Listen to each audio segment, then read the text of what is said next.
Hello students, welcome to EPG Pathshala.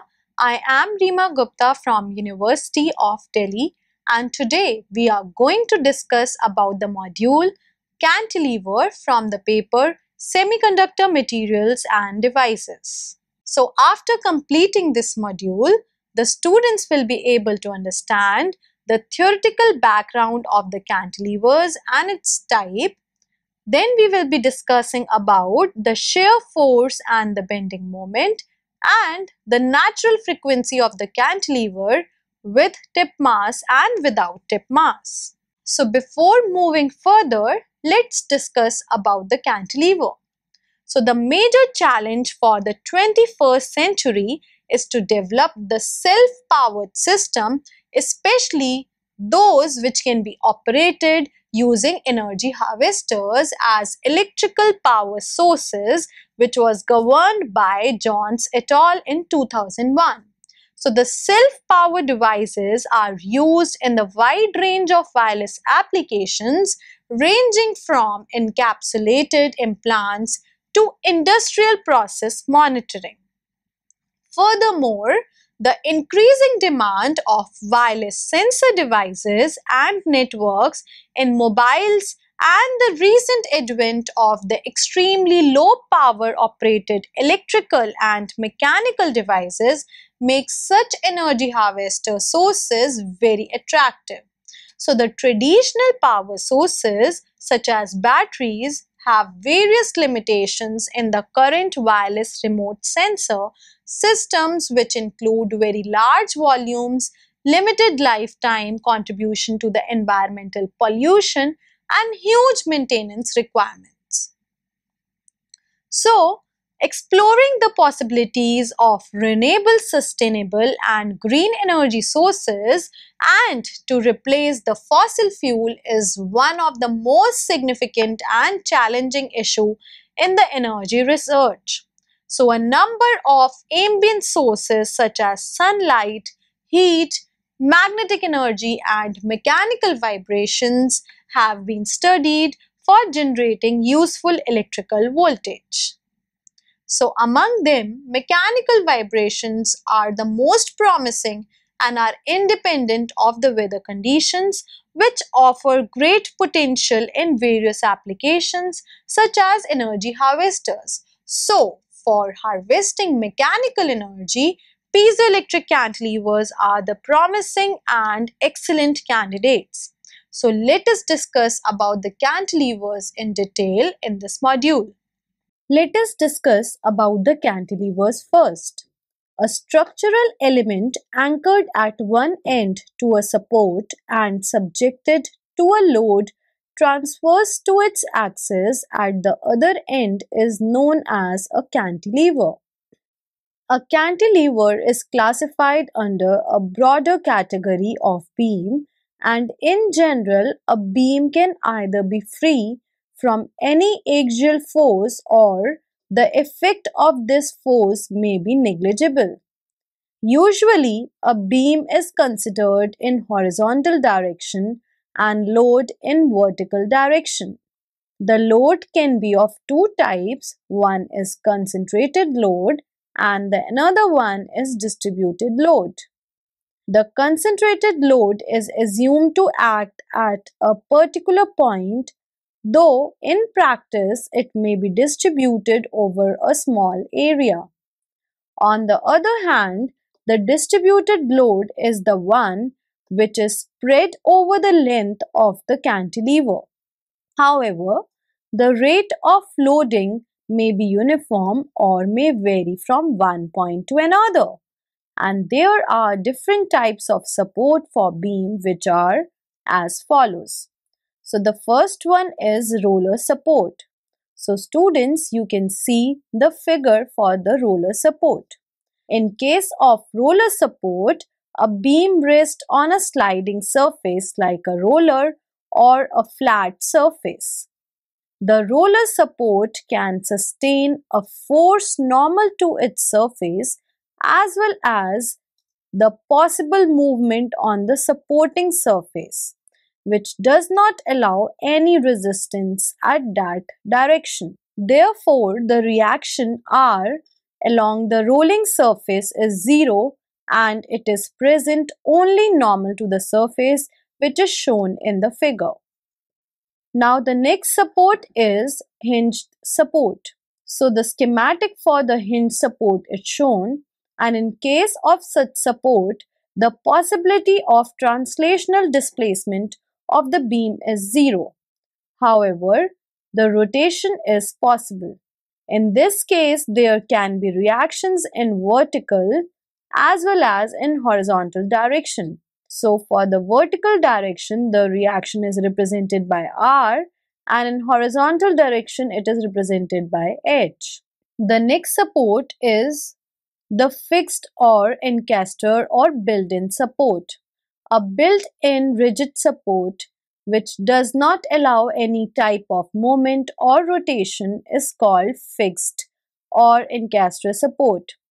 A fixed support exerts a fixed momentum, that is M, which you all can see in the figure, and a reaction which is represented by R on the beam. So a beam with one end fixed and the other end free is called cantilever, and there is a vertical reaction R and a moment M at the fixed end and is called the fixed moment. So in the present module, the cantilever beam is made which is supported from one end, that is fixed support, and free from the other end. In this case, the cantilever beam transfers the load to the rigid support where it manages the moment of force as well as shear stress.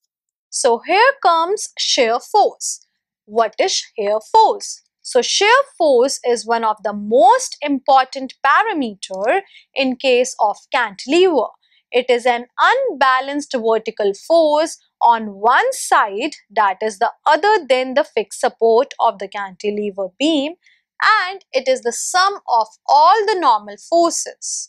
So in other words, it represents the tendency of either portion of the cantilever to slide or shear laterally relative to the other. So the shear force is considered positive when the resultant of all the forces to the left of a section is upward or to the right downwards.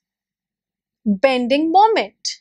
The bending moment is another parameter of interest while understanding the theory behind the cantilevers.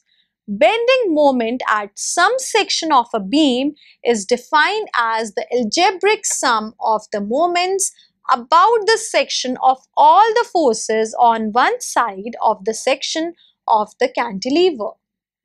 Natural frequency of cantilever. So students, in this section, the natural frequency of cantilever having a tip mass at the free end has been calculated, followed by the frequency calculations of the cantilever with distributed mass. Subsequently, the frequency of the cantilever with distributed mass and tip has also been shown. So students, you can see in the figure shown in the middle of the slide. So figure A shows the cantilever beam having mass mt mounted at its free end, that is the tip mass mt, where tip mass is much greater than the mass of the cantilever. Whereas the second figure shows the cantilever beam having the mass m, or you can say the mass is uniformly distributed, so it is represented by small m. Now consider a cantilever beam having a tip mass mt mounted on its free end, which we have seen in the previous slide. Assume that the end mass mt is much greater than the mass m of the cantilever. So a free body diagram of the cantilever system is also shown in the second figure in the previous slide, where E is the modulus of elasticity of the material of the cantilever, I is the moment of inertia of the cantilever about the fixed support and normal to its surface. L is the length of the cantilever, G is the acceleration due to gravity, mt is the tip mass mounted at the free end, R is the reaction force and mr is the reaction bending moment. So applying Newton's law for static equilibrium, the algebraic sum of rotational force, that is phi f, and the translational force, that is gamma f, must be 0.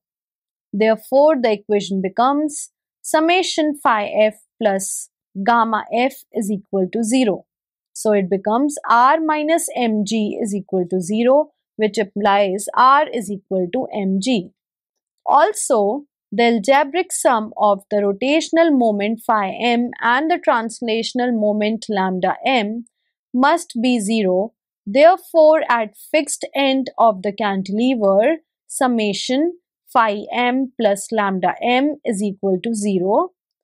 This implies mr minus mgl is equal to 0, as gamma m is equal to rl, which is equal to mgl, as r is equal to mg. So the equation becomes mr is equal to mg into L. Now consider the vibration of cantilever of length L about the fixed end and due to tip mass mt present at the free end. Under dynamic equilibrium, the cantilever is expected to vibrate with its natural frequency, that is Fn. So to determine the value of natural frequency, consider a small segment of length x of the cantilever and starting from the fixed end, which is shown in this figure. Let the tip mass mt in the cantilever results in deflection y at a small distance x from the fixed end of the cantilever beam. Let capital M be the moment due to the motion of the cantilever segment. Then the algebraic sums of the moments at a distance x from free end of the segment is given as summation phi m plus lambda m is equal to 0, which gives mr minus rx minus m is equal to 0. Here lambda m is equal to rx, phi m is equal to mr minus m. So we get m is equal to mr minus rx. The moment m and the deflection y is given as m is equal to ei y double prime, where y double prime is the acceleration of the segment at distance x from the fixed end. Now substituting the moment m in equation number 3, we get ei y double prime is equal to mr minus rx, which gives ei y double prime is equal to mgl minus mgx using equation 1 and 2. So we get y double prime is equal to mg by ei into L minus x. Now integrating the above equation, we can obtain the velocity of the free end of the segment as y prime is equal to mg divided by ei times lx minus x square by 2 plus a, where a is the constant of integration. Now again integrating the above equation further, we get the displacement of the free end of the segment as yx is equal to mg by ei times L into x square by 2 minus x cube by 6 plus ax plus b, where b is also the constant of integration. Consider the boundary condition of the segment at the fixed end as y is equal to 0 at x is equal to 0 means 0 displacement, and the next condition is y prime 0 is 0, that is 0 slope at x is equal to 0. So we get b is equal to 0 as well as a is equal to 0. Now the resulting deflection equation is given as yx is equal to mg upon ei times L into x square by 2 minus x cube by 6. Now the deflection of the cantilever of length L at the extreme free end is given as mgl cube divided by 3ei. According to Hooke's law, for a linear spring, The restoring force corresponding to a displacement y from the mean position is given as F is equal to ky, which every one of you must be knowing. So where F is the stiffness constant.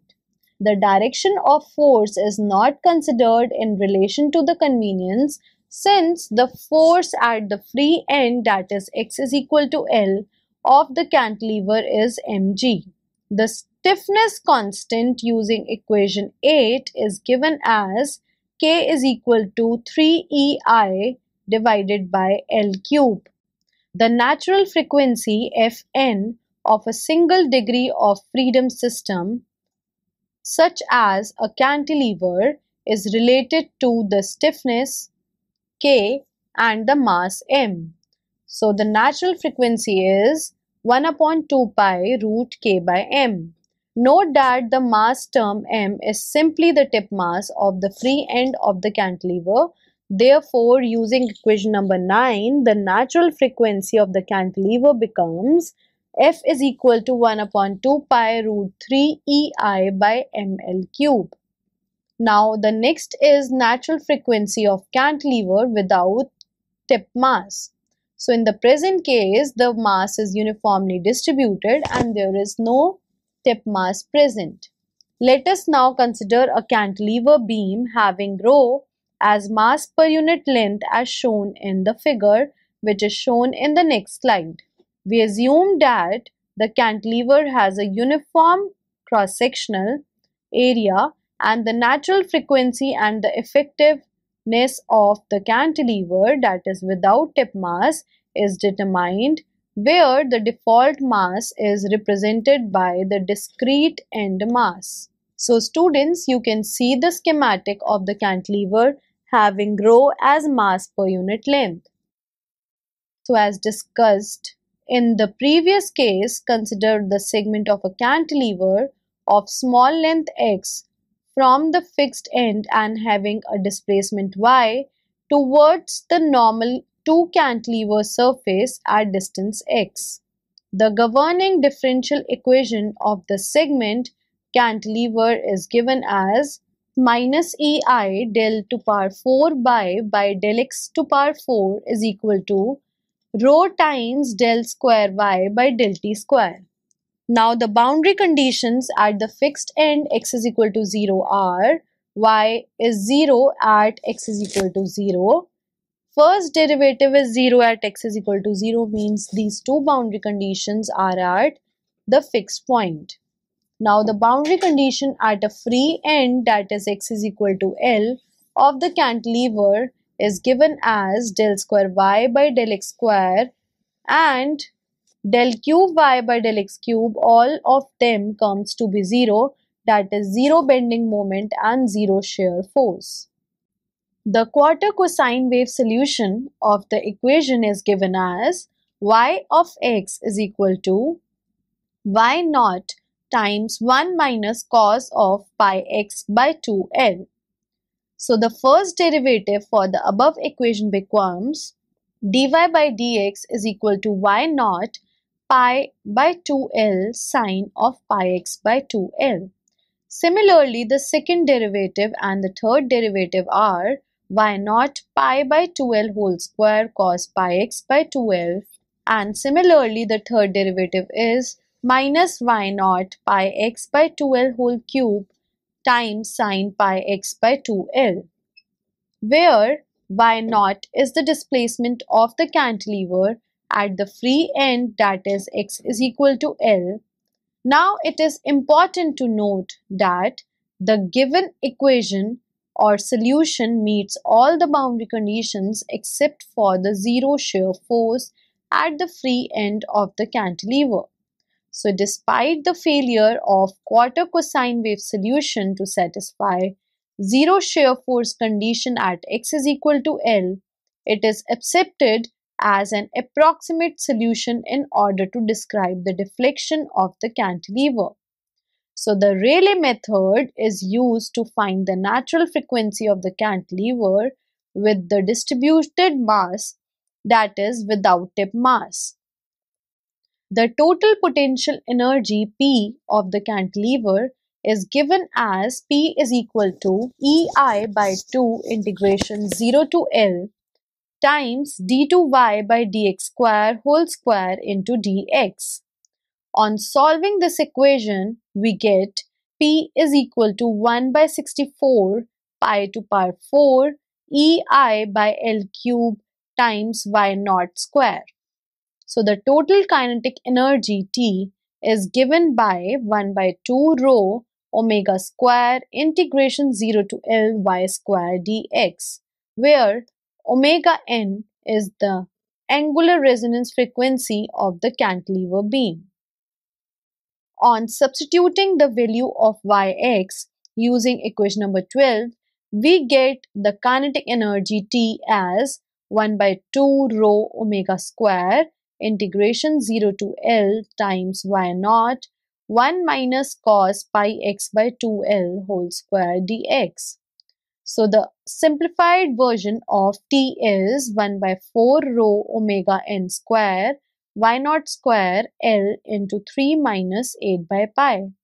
Now equating the potential energy and the kinetic energy, we can obtain the natural frequency Fn of the cantilever with the distributed mass. So on equating the potential energy and kinetic energy, we get the expression for omega n square, which is equal to pi to power 4 EI by L cube divided by 16 rho L times 3 minus 8 pi. So the frequency or the natural frequency of the resonating cantilever is given as 1 upon 2n times 3.664 by L square times EI by rho. The effective mass M effective at the end, that is x equal to L of the cantilever without any tip mass, can be found using equation 9, 10 and 20. Now the effective mass, that is M effective, is equal to K upon 2 pi Fn square, where K is 3EI by L square, which we have already derived. So the expression for M effective is 0.2235 rho L. Now let us compare the natural frequency of the cantilever with the practical cantilever. Consider a practical cantilever beam where both the distributed mass and the end mass are significant. So the total mass Mi of the practical cantilever having tip mass Mt and distributed mass M at the free end is M1 is equal to M effective plus Mt. M1 is equal to 0.2235 rho L plus Mt. Finally, the resonating frequency of the cantilever comes out to be F is equal to 1 upon 2 pi integration 3EI upon 0.22335 rho L plus M times L square. So students, let us now summarize what we have learned in this module. So first of all, we have read that the piezoelectric cantilevers are the eligible and the most promising candidates which can convert the mechanical energy into the electrical energy very efficiently. So the cantilevers, we have read that they are defined as the structural elements anchored at one end to a support and subjected to the load transverse to its axis at the other end. So usually a beam is considered in the horizontal direction and load in the vertical direction. We have discussed that the load can be of two types. One is the concentrated load and the second one is distributed load. So on the other hand, we read that the distributed load is the one which is spread over the length of the cantilever. However, the rate of loading may be uniform or may vary from one point to another. So there are two major forces which are acting on the cantilever. One is the shear force and the another one is the bending moment. We discussed that the shear force is the one which is unbalanced vertical force on one side of the cantilever beam, and this one side is the side other than the fixed support, means the moving side, and it is the sum of all the normal forces, whereas the bending moment is the another parameter which is very important in understanding the theory of the cantilevers. So the bending moment at some section of the beam is defined as the algebraic sum of the moments about the section of all the forces on one side of the section. Then we have derived the expression for the natural frequency of the cantilever having the tip mass at the free end, and the similar study has been carried and understood for the cantilever without tip mass also. Thank you.